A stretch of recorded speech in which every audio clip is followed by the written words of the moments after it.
So the hero's journey is well known in Hollywood, or any authors or anyone who's a writer of any kind of genre can use the hero's journey. It's one of those things that is well known in that industry. And so I'm going to teach it to you today because I think it could also apply for your story, for your essay. And the reason why I like it is because you can kind of see act one, act two, act three as you kind of break down the beginning, middle, and end of your story. And so students that I've taught in the past either resonate with it, or they're like, I can do it just with like the beginning, middle, end. But this is just kind of going to give you a little bit more detail about how you should approach it. Now, even if you don't use it, at least you'll know it. And I challenge you to, when you watch your next movie or TV show, or even read a book of like something that you love or a play, just see if you can follow the hero's journey. I'm sure you can even think about some of your favorite movies as I'm speaking, and you might be able to say, oh, snap, that's what they were doing. That's exactly what they were doing. All right, so there's 12 steps in the hero's journey. There's 3 acts. And so I'm going to break them all down. So feel free to take notes, pause it, that sort of thing. Whatever you would like to do to kind of understand it, it's totally up to you. So we're going to start with the ordinary world, right? This ordinary world that you are in is the who you are before the impactful lesson. What were you like? What values did you have? How did you handle things? What was your approach to life? How did you understand yourself and your identity? So this is going to be step one. Remember, that's kind of like the beginning. Who are you just naturally, right? If you think about your story, and your story has some sort of peak of the story where it's like, oh, this is where there's a change in you. Who are you before the change? Step two, the call to adventure. So you receive information or a lesson or a value or an opportunity, right? This is your adventure, right? This new thing comes your way and you now have to decide on it. And you want to see if you want to change who you are. But like anything, we must test it. So what did you learn?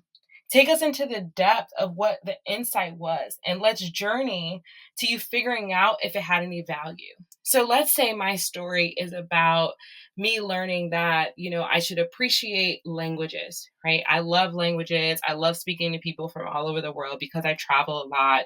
I've been to over 50 countries. That's just my thing. Like, I love traveling, but when I travel, I'm like a little anthropologist, and I'm like meeting people and, all that good stuff.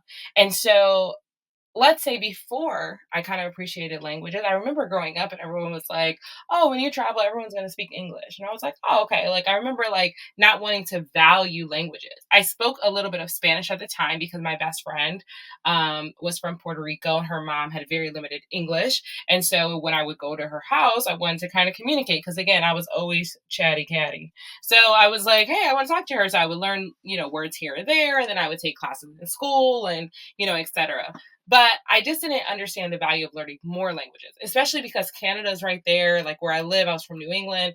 People in Canada, at least the place I had been at the time, hadn't been to Montreal, they all spoke English. So I felt like, man, the rest of the world was so far away. Like, what's the point of learning another language? Because who am I going to talk to?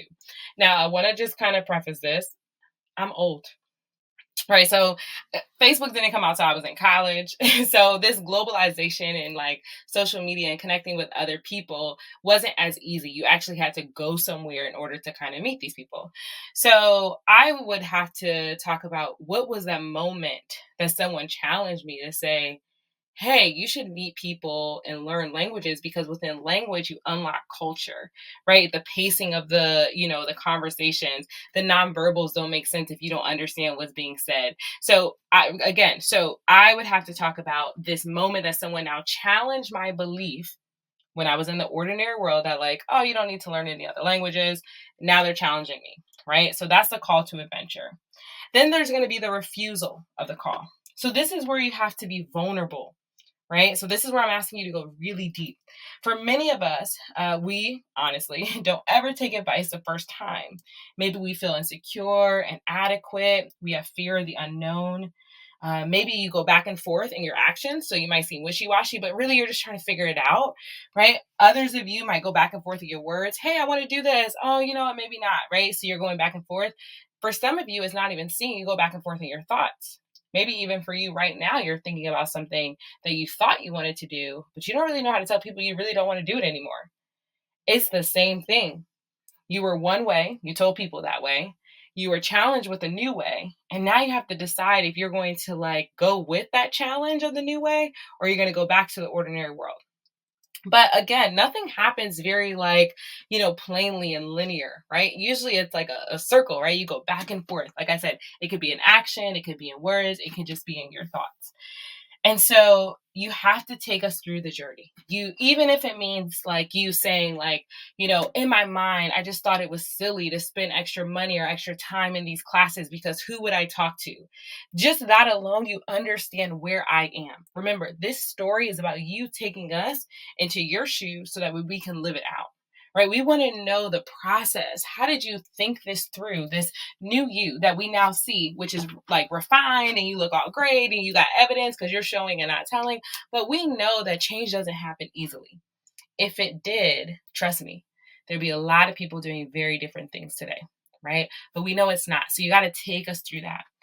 So then step 4, meeting the mentor.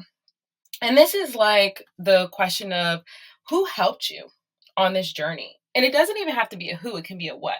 For some of us, it's watching a film. For some of us, it's seeing a commercial or reading a book. Maybe it's a quote that we saw, or maybe it was watching a basketball game and at the end, the reporter had mentioned something and it really struck you. So I don't want you to think a mentor is like always a person. Sometimes a mentor is just kind of like an angel that came in through a word or a thought or a phrase or a book or some insight, right? So meeting the insight, you can kind of say that as well if you don't want to use the word mentor.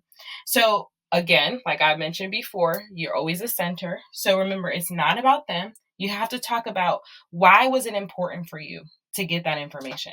What did they say or what was said that clicked, right? Why did the light bulb go off? And how was your experience helped because of this moment, right? So this is the moment where you're like, okay, I'm going back and forth in stage 3, step 3.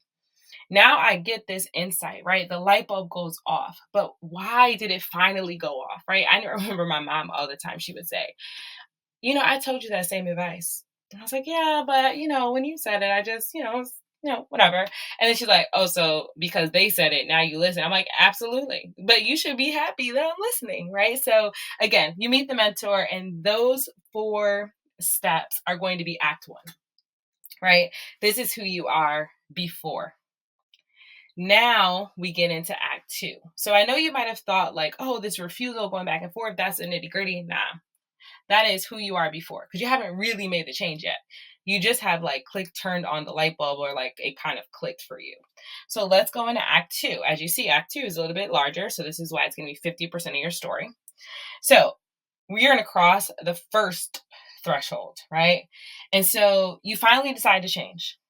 Your lesson is, there.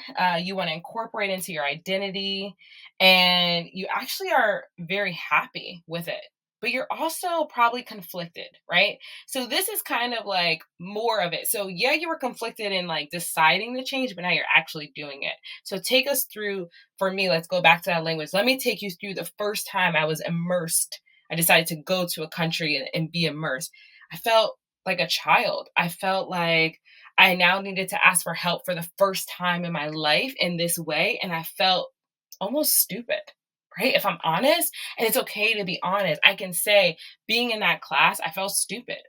I remember other students in the class had already learned 3 or 4 other languages. I looked around and thought to myself, am I good enough? Right? So these are the things that you're taking us into your mindset as you journey into this process that you have, right? And so I also, I'm gonna like just say this, I also love this idea of transparency and vulnerability, because how many times do we look at someone that we want to be like and all we see is their highlights and their success? But if you actually ask them, they'll probably be like, oh, you just see this. You don't see the moments where I'm doing X, Y, and Z, or before I made it and before I became glamorized in the media, that these are the things that I was doing. Right. And so this is kind of like not doing that, right? We don't want to just be like, oh yeah, I'm really kind and considerate. I'm a polyglot and, I respect other cultures. Like, that sounds good, but for most of us, it's a journey in getting there. And again, this is why I say it connects to the admissions counselors, because all of us have journeys. Whether or not we publish it or talk about it doesn't matter, but we all know what it means, right? So you're going to cross over this first threshold. And the main question you're going to answer here is, you made the choice.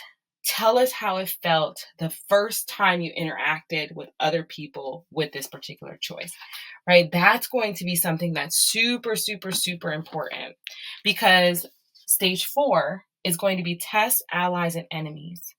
What new things do you do because of this new self, this new identity, this new insight that you have? And how do you approach old challenges, right? So before, you would approach old challenges a different way because you didn't have this insight, this change, this like kind of light bulb moment. But now let's think about it. Now I'm going and I'm like seeing how this is. And I've realized, like, man, maybe I've been wrong. Maybe I need to go back and apologize to a couple of people. Maybe I realized that the reason why I didn't accept part of my background or my culture is because I was ashamed, because I remember when I saw this movie, but now I need to make that right. Whatever it is, you now need to have this idea of like, what are the tests that you came into in terms of challenges? What does that look like? And then when you kind of think about it, you have to ask yourself, like, okay, how do you approach this particular story? Is there a new you, right? And you just want to kind of nail that in. And the innermost cave is really this internal work. This is where you go deep. You have to slow down the story at this point, right? There's sometimes you'll speed up the story. Yep, like I realized I wanted to research a place and find a location to study abroad so I can like immerse myself in culture and learn a language. I don't need to talk about how I went to Google and I searched out this program. That's not important. I got to the program. Cool. Great. Check it off. 10 words, right? But now that I'm at the program, I arrive, the taxi driver didn't speak English. And so now I feel like, oh no, did I make the biggest mistake of my life? Again, innermost cave, you can kind of see it's like, what is your innermost dialogue? Because then you're going to have the ordeal. The ordeal is kind of the peak of the story. And the peak of the story is when you actually have this challenge and you finally survive. You realize that that light bulb that went off, this idea that you want to commit to this new you, is now being tested. And the ordeal is you actually survive it. So before, when you have a new piece of something that you have that you want to offer to the world or be to yourself, right? You're questioning, is this even going to work? Right? So you took the leap of faith after step 4 and said, I'm going to ingrain this into who I am. But now you're testing it in the world. You realize, oh, snap, it worked. Right? And then comes the reward. The reward, you're going to talk a little bit about, how do other people see you now? Right? So let's be honest. I know that we should always do things for ourselves. And you did, right? In stages 1 through 8, it was all about you, right? You did it because you felt like you should. But now it's always nice for people to say, hey, I noticed this changing you. I noticed that you procrastinated with, your history homework every single day, but you turned it in on time. I'm really proud of you. Right? So what are other people's responses? So now you can kind of talk a little bit about other people's responses, but again, you're the center, right? And so you could talk about how did it feel to get that response? Did it feel like relief? Did you feel proud of yourself, right? Again, don't spend a whole bunch of time telling us about what they said. You're always the center of the story. So how did you feel? Did it feel like it was worth it? Did it feel like you got a little bit of excitement and momentum to do it again and again? Or did it feel even more nerve-wracking, right? For some of us, we're not afraid of failure. We're afraid of success because we're like, oh no, people know that I can do amazing things. Now they're going to expect it. Now I have more anxiety.